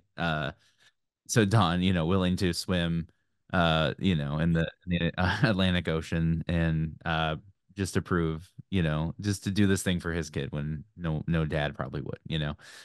I love that portion of it a lot. So it falls high with it's like 15th. It's like right in the middle, but Splat's Factory. I enjoy this one. This and the thing that I end up taking away from this is, when did this come out? Like, what portion of the year did this come out? Because looking at all the others, this probably came out around summer-ish. It's like a Christmas in July type thing, Yeah, but also the fact that yes, it's Santa Claus, but also the Nickelodeon logo at the end was the Santa hat.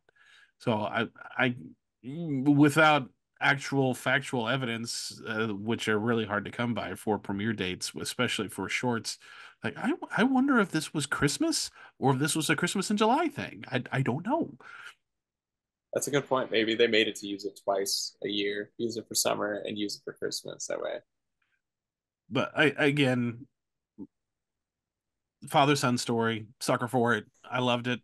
It's not a father-son story, but it ended that way. But yeah, outside of everything else that you both had pointed out, I have nothing else to contribute to it. I really enjoyed it. Splatterific, single S for me. Here we go. Here we go. Artie, the strongest man in the world. You can't not say it that way. I don't care how I've said it that way a few times this episode. It's like doing a Salute Your Shorts episode and not singing the theme song.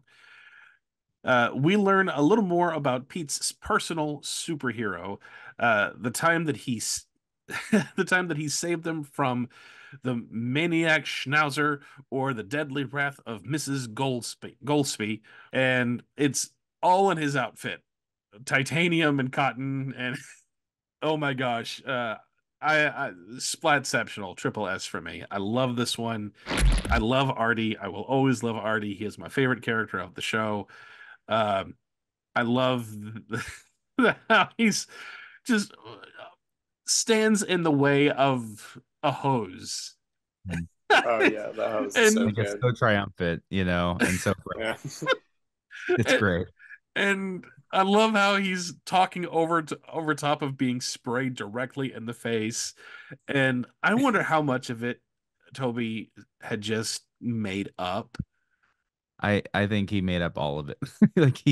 I would not be surprised. And just the way he even just left the dry cleaners, where he would open the double doors but would hoist himself up and kick his feet a little bit and then step down to the ground, straighten himself up and run off again. All these ridiculous mannerisms, they're so fun. They're extreme, and it's just delightful. Everything he does as Artie is just pure delightful.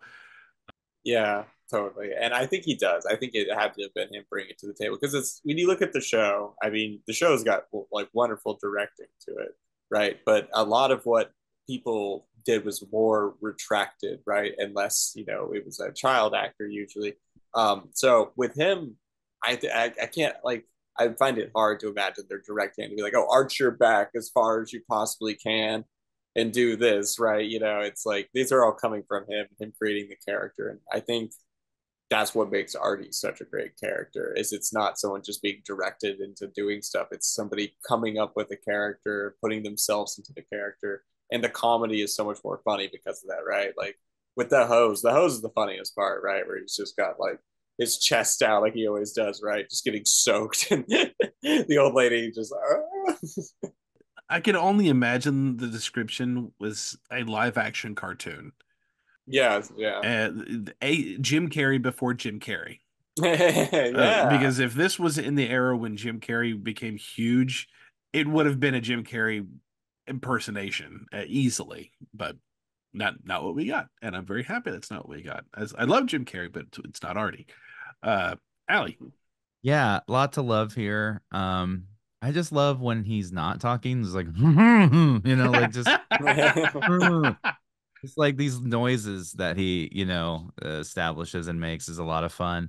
The 60/40 titanium blend is so funny to me. Like that little joke is just the shot of the tag, like that's all it is. And just like that probably goes over so many kids' heads at that time, but it's like it's worth it to do it, right? And honestly, I wish they sold the shirts with that tag on it. Like you should be able to buy an Artie long sleeve striped shirt and it says it's a 60-40 titanium blend like that. Right. That's great. But yeah, there's nothing else to touch on that you two didn't do. So it ranks 8th for me on this list. It's Splatceptional. Like it's Artie. Like it a quintessential addition to this series. So I'm gonna do Splatceptional as well. I mean, it's the best of the Artie shorts in my opinion. Yeah, he's up in the tree too. So it's like, yeah, this you can't stop him from climbing around. Please welcome our latest inductee into the Splat Attack Pantheon, Pete and Pete short number 13, Artie, the strongest man in the world. And we only have one short left, but we do have a couple other things to talk about. But we have X-Ray Man. Little Pete stared at a lunar eclipse for 11 seconds and sadly did not become Inside Out Boy, but he did gain X-ray vision powers. Allie, what are your thoughts on this one? It's funny you did bring up Inside Out Boy because that's a Will McRobb deal. But I love X-Ray Man. It's 5th on my total list. Splatceptional. This is really where those narration seeds are planted for Big Pete's character. Like this feels like the start of an episode, So it's like I think they finally just like this is where they figured out like this is the direction we're gonna go with the series. Michael's great at this, so we're gonna put him in that role. There's a lot of absurdity that's a lot of fun in here. I think my favorite is the idea of Pete watching TV outside the house. Went through the effort of bringing the TV tray and the recliner outside and just staring at the wall. That's a lot of fun. A little weird with like the lead bib thing, but overall, like it's absurd in the sense that like, okay, stared at a lunar eclipse, gained this superpower. Using this superpower in these ways is just fun. It's great. So it's Splatceptional for me. It's a solid short for what they're trying to do. Yeah, I have to agree. It's really good. I love the idea of like a temporary superpower for an episode. That's like one of my favorite episode kind of structures that they would do back when we have like sitcom series and like slice of life, like kids series. But yeah, all the little things that he does with it though are so funny to me. They're all very like, kid ways you could utilize X-ray vision, right? Especially like the standing outside. So Pete, right? Where it's like, it's very reminiscent of like, Nightcrawlers where he doesn't want to go to bed. He wants to stay outside, right? And like, he just like, why would you not go inside to watch him just because you can, right? And it's very funny though, playing hide and seek and him just like walking right up to the trash can and pointing out Big Pete. But you're also right, Allie, with the narration feels the most fluid out of any of the shorts so far, and it feels like it's an actual episode, and they pretty much ironed out everything that they want to do, which is really what's so cool about the shorts is that they got to figure out so much of what they wanted the show to be before they made the show. Yeah. Like these little test cases to where that's what makes the show so, in my opinion, like flawless. And then Simpsons benefited from the same thing, being on the Tracy Ullman show, kind of developing what they were going to be. And then when they made their show, they had their family dynamic, they had their characters, they had the jokes, the type of jokes they would do. So it's, yeah, I wouldn't put this one at the very top, but I would put it at like probably Splat standing. It's kind of cool that they maintain that cast, like Joyce, Dawn, Artie, Ellen, like it's cool that they got to bring all of them into the show and make it happen. So right, yeah. Nowadays, if you were like to jump onto like an Amazon, they clear out your whole cast and put in recognizable names, right? Yeah. I give this a single S, Splatterific. I really, really enjoyed it. The only thing that I have to add is just a bit of a pop culture reference that it made me think of. I thought of, because of the awkwardness of her having to wear the whole lead cover, and then also like you had pointed out with little Pete outside watching the TV through the wall. I thought of the scene with the babysitter on Problem Child 2, where he had the camera in the bedroom where the babysitter and her boyfriend were getting frisky, and he had it projected on the outside of the house for everyone in the neighborhood to see. Like, oh,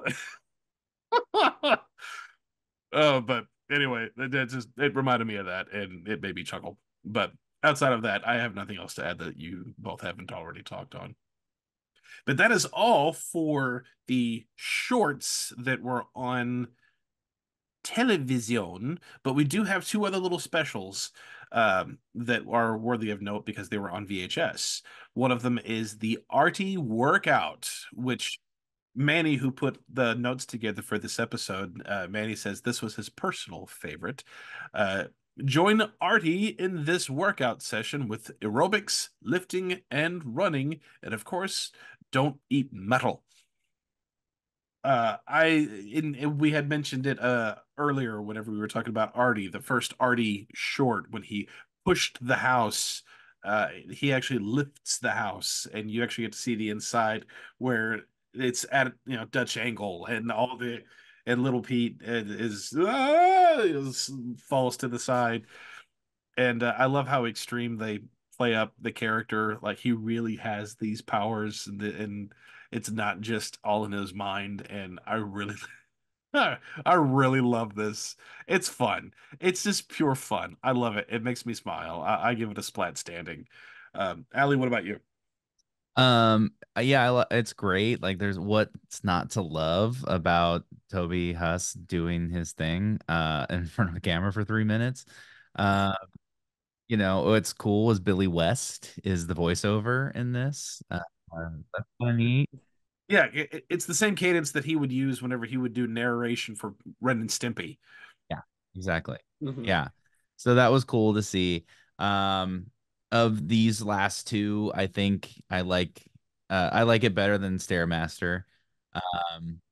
And I wasn't sure if we were gonna put in our list, but it falls like these fall like 9 and 10 on my list. I think they're great. I think they're Splatulence. Like, it's just entertaining. It's fun. And it like is still on brand with what the show, its essence is. So yeah, I mean, these are great. I mean, I love the commitment to the bit of the workout tape, right? I mean, those were everywhere back in the day.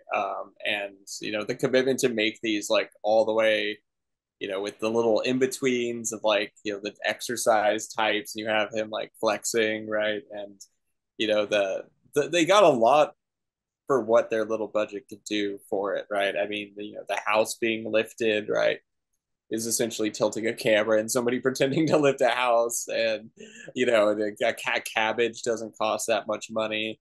But yeah, it's really just Artie. And if you love Artie, it's 3 minutes pure Artie, just doing his thing, doing his impression, and like his like flexings, and I don't know, it's very funny. But yeah, the most I think I appreciate about it is that the commitment to make it like this workout tape thing and getting the voiceover.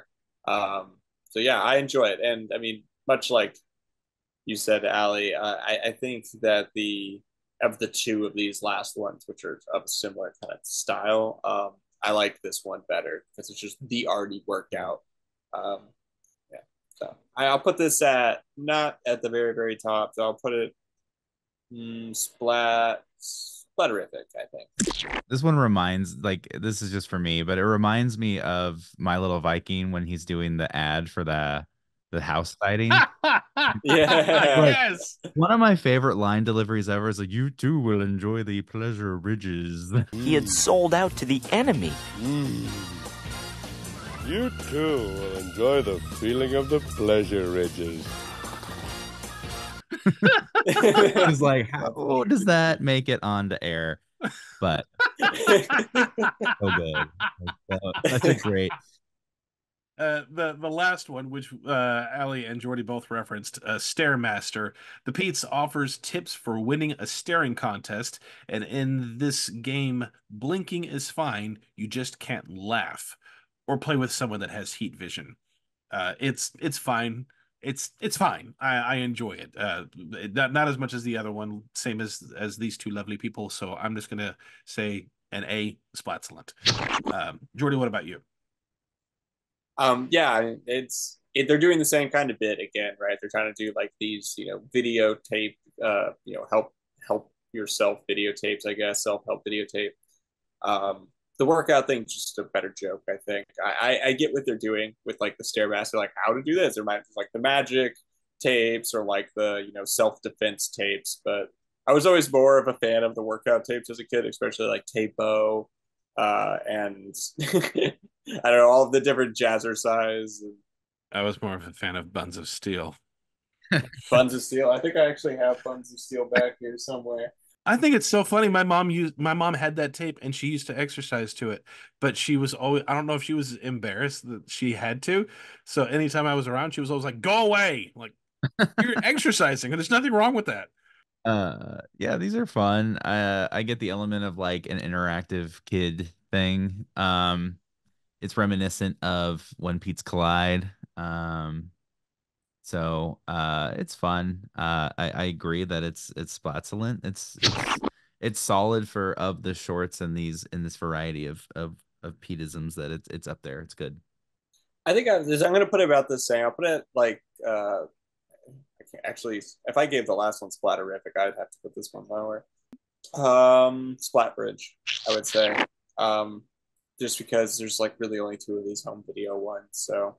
Well, that is it for all of the shorts and little bonus things that Pete and Pete put out. But we do have one quick segment that we're going to do just for fun, a fun little trivia thing. And I did get a message from Manny prior to this saying, "I'm sorry if these questions are too hard." So we're going to see how they go. But we are going to transition to our Think Fast to Make the Grade.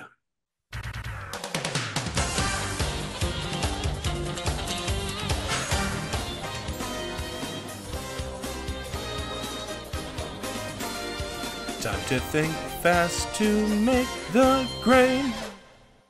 Alrighty, so this is our basic trivia question segment, and I will be asking Jorde and Ali these questions. They rank, I should say, they increase in points as we go through. There's 10 questions, and we'll see how things go.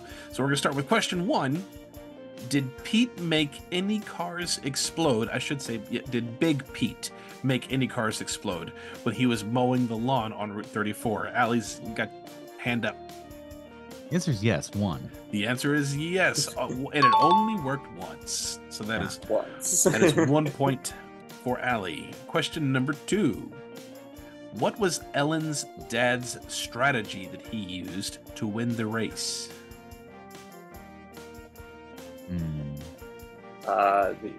Being around an electric meter a lot. Using the kilowatts. I don't. No way to describe this. It's a bit. Big Pete does say it in his narration. We're really shocked, but it was hypnosis. Is how he phrased it. But I mean, he was hypnotized through the kilowatts. So I forgot to mention this, but I love the end of that where Don's just staring at the washing machine. Yeah. Yes. So some power. Vince hypnosis works, so he's staring at the washing machine. So no point for that one, but it was that one's kind of like it was around it. Number 3 for 1 point. What was the gift that little Pete got for Christmas that he was disappointed with? Allie? That's a fish. It was a fish because he got one last year. Yeah. That is now 2 points for Allie. Question number 4 for 2 points. When Ellen gave Big Pete a heart-shaped Valentine, what was it the size of? Was it a baboon heart? Baboon? It was the size of an adult male baboon. Oh, like of a baboon. Yeah. Just a baboon. Yeah. Good job. Question number 5 for 2 points. What was it that the first thing the Pete's were excited to use their camera for? To spy on Russia?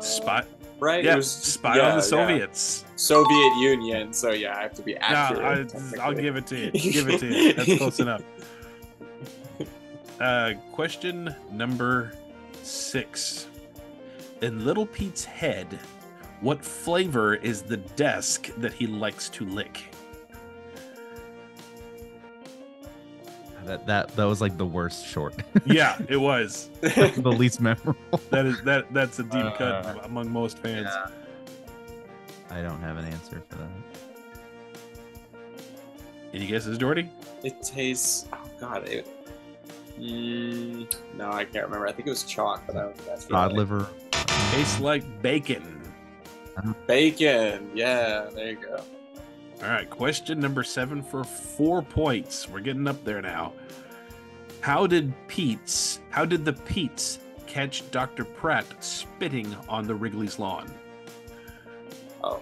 I think Allie's hand was first. Yeah. I think they tied their camera to to Ellen's dog.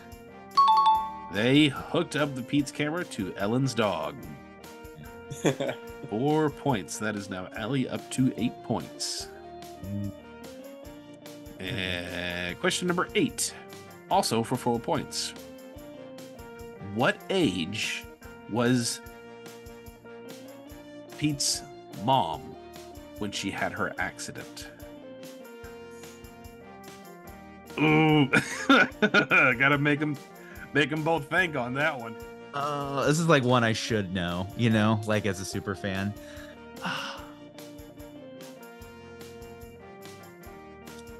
I don't have an answer. I would guess like 6.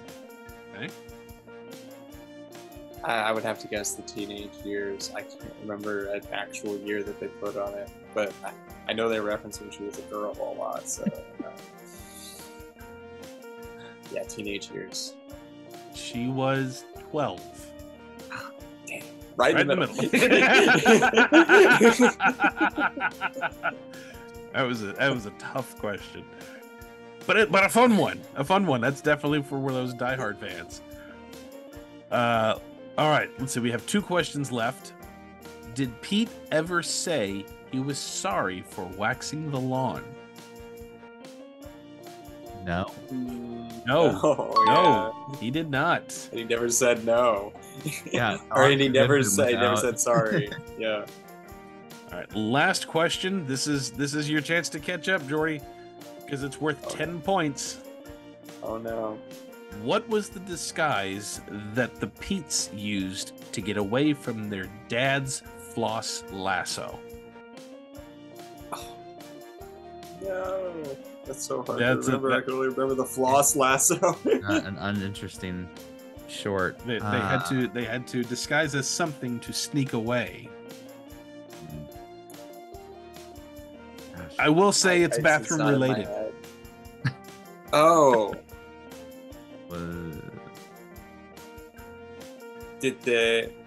Was it towels? No. Was it a pile of? No. Okay. It wasn't an inanimate object. It was a profession of some kind. A profession. Plumber. Plumber. Plumber. They disguised as plumbers. Huh. That makes sense. Well, good question. I think we know who won. Danny made him tough. It was still fun though. 12. Yeah. 12 is when Mom officially got the plate in her head. I will remember that. See, learn something new every time. All right. Well, that is going to be our episode for the Pete and Pete shorts. I hope all of you Slimesters had a good time. We do have our closing question for the episode. And sorry, Manny, I'm changing the question. Haha. But the question I am going to ask all of you is, what is your favorite Pete and Pete short? You can write to us via email at splatattack2021@gmail.com, or you can DM us on our socials. Just look for @Splat Attack Podcast. Subscribe to our YouTube channel if you haven't already. leave a comment down below, interact with us wherever you can. We don't bite, I promise. And if we do, you'll enjoy it. Those pleasurable ribs. but that being said, thank you, Allie, once again for joining us for this episode. Yes, I had so much a good time with you. Oh man, anytime Pete and Pete, I'm there. It's my fave show. I didn't get to show it off yet, but I have a Pete and Pete tattoo from Time Tunnel that I just got recently. Oh, that's right. It's Lighty pen, so I'm excited. Yes, that's a fairly so cool. You didn't have that the last time you were on the show. Yeah, this one's new since then, so that looks nice. I love that. It's so cool. Yeah. So love the series. If anytime you want to do Pete and Pete, like I'll be there in a heartbeat. So. Fantastic. Oh, thank you. You're so great. You're an encyclopedia of Pete and Pete knowledge. Really. I learned some things today. Thank you, Manny. All right. Well, until next time, Jorde, will you help me build the studio, please? I've got to set up more cameras. I have a feeling that we might get some evil visitors. Aye, go, Captain. Just remember, you won't need surveillance when you have Artie by your side. Artie, the strongest man in the world! You're saying we actually have Artie watching over the studio? Well, we have a deal where he stops by every so often to where when he senses evil. So I don't know, but we might just have a cameo. So splat you later, Slimesters. Bye, everybody.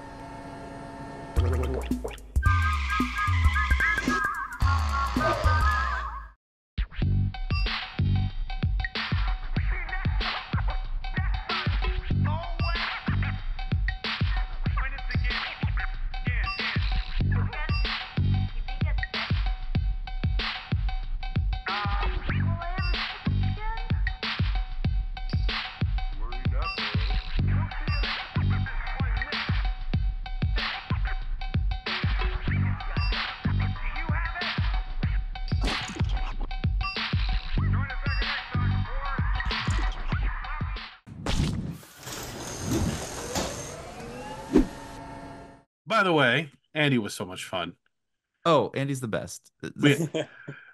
We had so much fun. I don't even think that was planned. As in, Jorde, I think the last episode you and I did was with Andy. Yeah. And then we've not done an episode since, and then we've got another member from Notable Nostalgia to join us.